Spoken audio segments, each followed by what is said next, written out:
राधे राधे। आइए आज हम आपको अधिक मास के कृष्ण पक्ष की परमा एकादशी की विधि, महत्तम एवं कथा सुनाते हैं।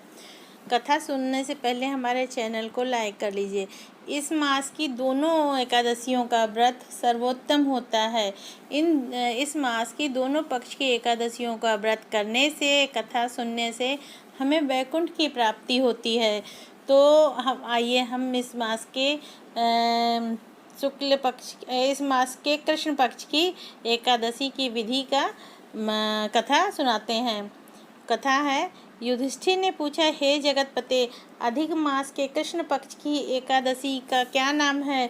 उसके व्रत की विधि तथा महत्तम का विस्तार से वर्णन कीजिए। कृष्ण बोले, हे राजन, इस एकादशी का नाम परमा एकादशी है। यह मनुष्य को मोक्ष और भोग तथा आनंद देने वाली पवित्र व पाप नाशक है। इस व्रत की विधि शुक्ल पक्ष की एकादशी के समान है। इस एकादशी में भक्ति पूर्वक नरोत्तम भगवान का धूप, दीप, नैवेद्य, पुष्प आदि से पूजन करना चाहिए। इस संबंध में एक पौराणिक कथा है जो काम्पिल्य नामक नगर में मैंने ऋषियों से सुनी थी, वैसे मैं सुनाता हूँ।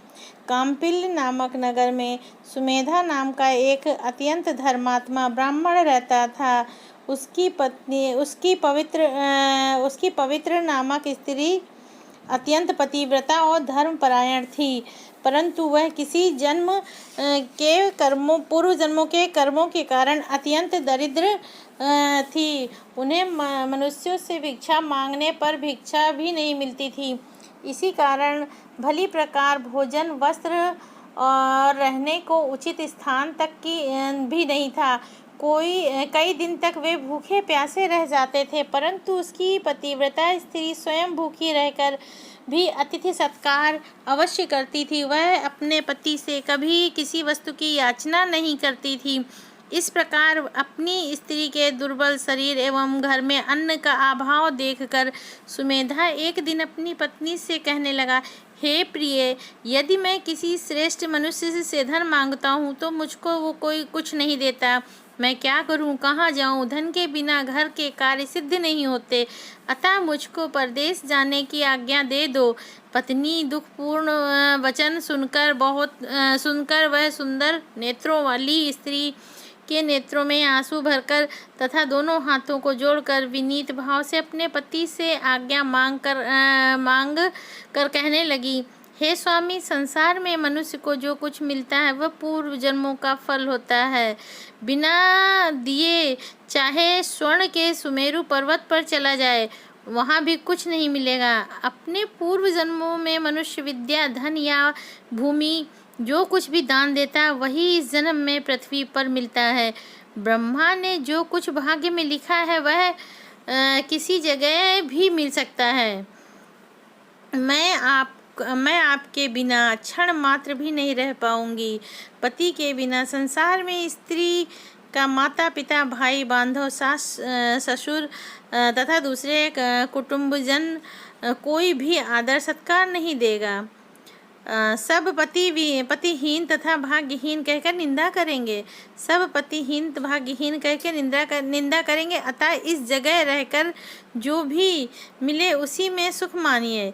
अपनी स्त्री के ऐसे वचन सुनकर वह ब्राह्मण परदेश नहीं गया। यह एक समय मुनियों में श्रेष्ठ कौंडिल्य मुनि भाग्यवश वहाँ आ गए। उनको देखकर सुमेधा अत्यंत प्रसन्न हुआ और अपनी स्त्री सहित शीघ्रता से बड़ी नम्रता के साथ बारंबार उनको नमस्कार किया और कहने लगा, हमारे बड़े भाग्य जो आपके दर्शन हुए हैं। ऐसा कहकर सुंदर आसन दे मुनि की पूजा तथा श्रद्धा के साथ मुनि को भोजन कराया। उस श्रेष्ठ पतिव्रता स्त्री ने मुनि से पूछा, महाराज, दरिद्रता का नाश कैसे होता है? बिना दान किए हुए धन, विद्या, स्त्री और अन्य दूसरे पदार्थ कैसे प्राप्त हो सकते हैं?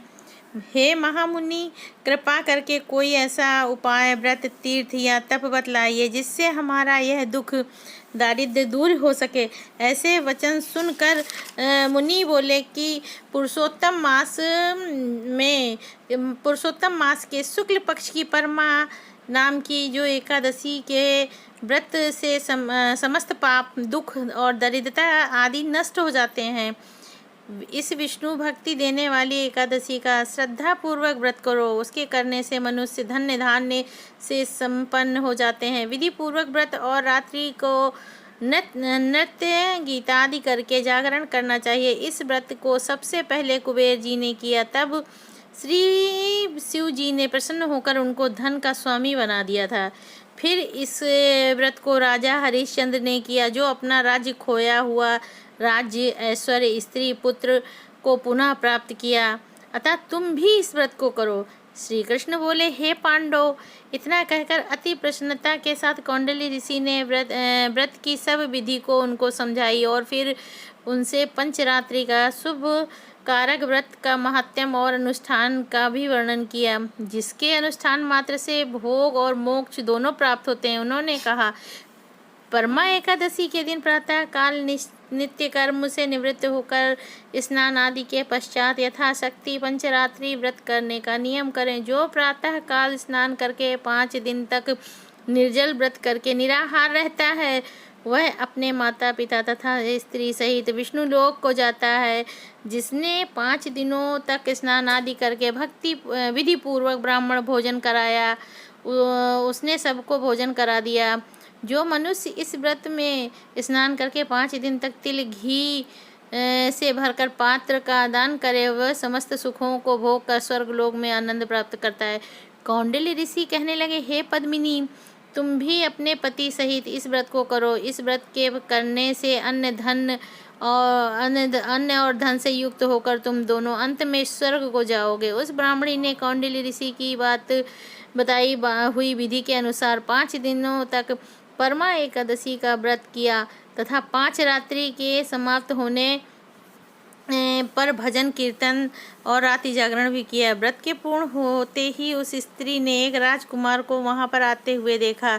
राजकुमार ने ब्रह्मा की प्रेरणा से सब सुंदर वस्तुओं सहित नवीन ग्रह देकर उसमें उनका निवास कराया। तत्पश्चात राजकुमार ने सुमेधा की तपस्या से प्रसन्न होकर 1 ग्राम उनकी जीविका के निमित्त दान दे दिया। मल मास की शुक्ल पक्ष की परमा एकादशी का आदर सहित व्रत करने से वे समस्त पापों से मुक्त होकर इस लोक में अत्यंत सुख भोग कर अंत में विष्णु लोक को गए। जो मनुष्य यह मानव देह प्राप्त करके भी भगवान विष्णु को प्रिय लौन मास में एकादशी का व्रत नहीं करते हैं, वे 84 लाख योनियों में भटकते हुए दुख पाते हैं। मनुष्य देह अत्यंत बड़े दुर्लभ पुराण से प्राप्त होती है। भगवान श्री कृष्ण बोले, जो कोई भी मनुष्य मल मास की शुक्ल पक्ष की एकादशियों को विधि पूर्वक श्रद्धा से पंचरात्रि व्रत और परमा एकादशी का व्रत करेगा, वह इंद्र के समान भोगों को भोग कर अंत में तीनों लोकों में वंदित होकर विष्णु लोक को प्राप्त होता है।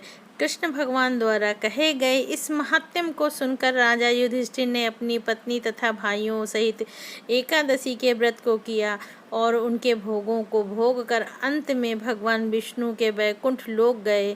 बोलो नारायण नारायण नारायण। ओम नमो भगवते वासुदेवाय। राधे राधे।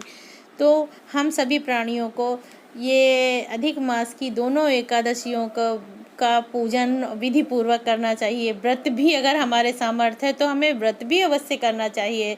तो अगर ये किसी ने व्रत नहीं किया है तो वो कथा तो सुन ही सकता है। कथा सुनने मात्र से भी प्रभु की भक्ति प्राप्त होती है। यदि हमें भगवान की भक्ति प्राप्त करनी है तो हमें ये एकादशी का व्रत तो अवश्य ही करना चाहिए। बोलो राधे राधे।